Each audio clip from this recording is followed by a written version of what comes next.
천년의 역사를 자랑하는 비잔틴 제국이 오스만 제국에 의해 멸망당하고 불과 5개월이 지난 1453년 10월, 같은 멸망의 위기에 처해 있던 프랑스를 구해낸 샤를 7세에 의해 프랑스 내 잉글랜드의 마지막 보루였던 보르도가 함락당하면서 프랑스와 잉글랜드의 오랜 100년 전쟁은 잉글랜드의 패배로서 막을 내리게 되었고, 잉글랜드의 왕 헨리 6세의 권위는 땅에 떨어지게 됩니다. 한편 잉글랜드의 유력 귀족이자 왕가의 라이벌이었던 요크 가문의 리처드 공작은 헨리 6세의 발병을 틈타 전쟁 패배에 대한 책임을 물으며 랭카스터 왕조의 반기를 들었고, 잉글랜드는 긴 전쟁이 끝난 지 불과 2년 만에 또다시 30년의 긴 내전, 즉 왕위 쟁탈전에 들어가게 되었으니, 각각 흰 장미와 붉은 장미를 상징으로 삼는 두 가문이 벌인 이 전쟁의 이름은 바로 장미전쟁이었습니다. 그렇게 시작된 치열한 내전 속 도중 전사한 요크공 리처드의 뒤를 이은 그의 아들 마치백작 에드워드는 타우튼 전투에서 랭카스터파의 주력군을 격파하고 도망친 헨리 6세를 대신해 스스로 왕위에 올랐으니, 그가 바로 잉글랜드 요크 왕조의 첫 번째 왕 에드워드 4세였습니다.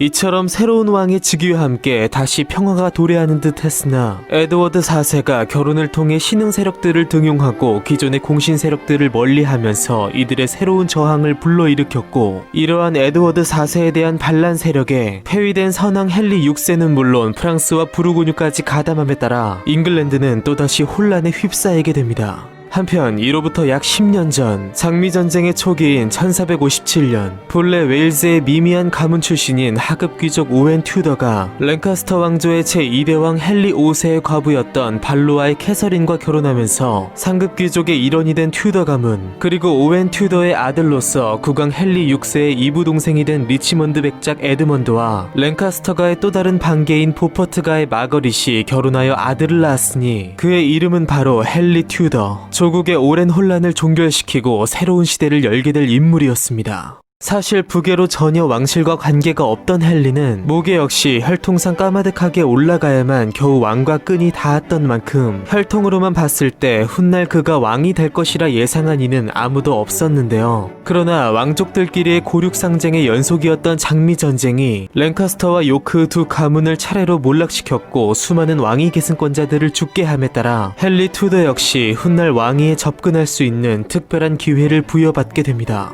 한편 헨리의 부친 에드먼드는 그가 태어나기도 전에 흑사병으로 사망했고, 남편의 사망 당시 만 14세의 어린 나이로 임신 7개월 중에 있던 아내 마거릿 보퍼트는 남편을 잃고 출산 중 죽음의 위기를 겪는 등 우여곡절 속 끝내 아들을 탄생시킨 것인데요. 보통 아들을 낳을 경우 당대의 유력자에게 보내 공부시키던 관습과 달리 마거릿은 자신의 영지인 펜브로크 성에서 아들과 함께 지내며 직접 그를 훈육시켰고, 그러한 어머니의 철저한 보호와 가르침 속에 헨리는 훌륭한 인재로 무럭무럭 자라나게 됩니다. 그렇게 14년이 흘러 다시 전쟁이 한창이던 1471년으로 돌아와 아직 끝나지 않은 왕위 다툼 속에 폐위당한 랭카스터가의 마지막 왕이었던 헨리 6세가 의문사한 뒤 그의 외아들 웨스트민스터의 에드워드마저 전사함으로써 랭카스터가의 직계 혈통은 끊어지게 되는데요. 랭카스터가의 피를 이어받은 튜더가의 유일한 계승권자로서 당시 14살이 된 헨리 튜더는 이제 부친 에드먼드의 자리를 잇는 제2대 리치먼드 백작인 동시에 랭카스터가의 가장 유력한 왕위 계승 후보로 급부상하게 됩니다. 한편 아들의 정치적 지위가 높아짐에 따라 라이벌 요크가로부터 위협을 느낀 그의 모친 마거릿은 아직 어린 아들 헨리를 그의 숙부 제스퍼와 함께 프랑스의 브루타뉴로 피신시켜 후위를 도모하게 했고, 그렇게 안전한 환경을 확보한 상태에서 헨리는 점차 성인으로 성장해 나가게 됩니다.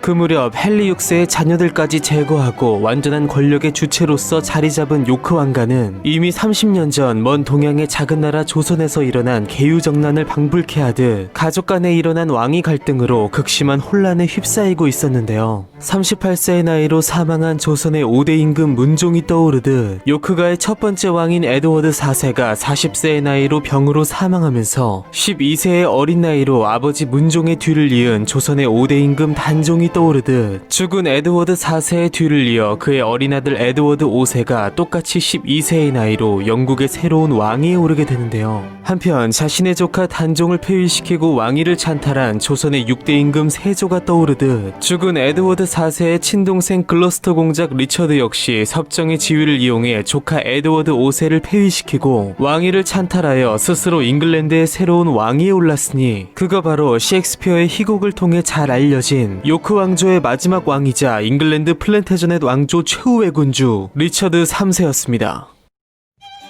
그렇게 조카의 왕위를 빼앗았다는 오명 탓에 새로운 왕 리처드 3세와 요크 왕가의 권위와 정치적 기반이 크게 훼손된 것은 물론 정계는 물론 민심까지 동요하자 그들의 라이벌 랭카스터가가 그 대안으로서 다시 급부상하기 시작했고 잉글랜드에 남아있던 헨리의 모친 마거릿은 그녀의 아들 헨리 튜더만이 이 난국을 타개할 유일한 대안이라 생각하며 그와 긴밀히 연락을 취하는 한편 잉글랜드 내 그의 지지자들을 끌어모으기 시작했는데요. 한편 프랑스의 망명 에 있던 헨리 튜더는 어느덧 26살에 건실한 청년으로 성장해 있었으니 고국을 떠나오던 순간부터 머지않아 찾아올 이 숙명적 순간을 기다려왔을 그는 그에게 주어진 이 사명을 과연 무사히 감당해 나갈 수 있을까요? 이름 없는 귀족의 아들로 태어나 비극적 내전을 종결하고 역사상 가장 강력한 왕조를 일으킨 왕의 이야기 다음 시간에 계속됩니다.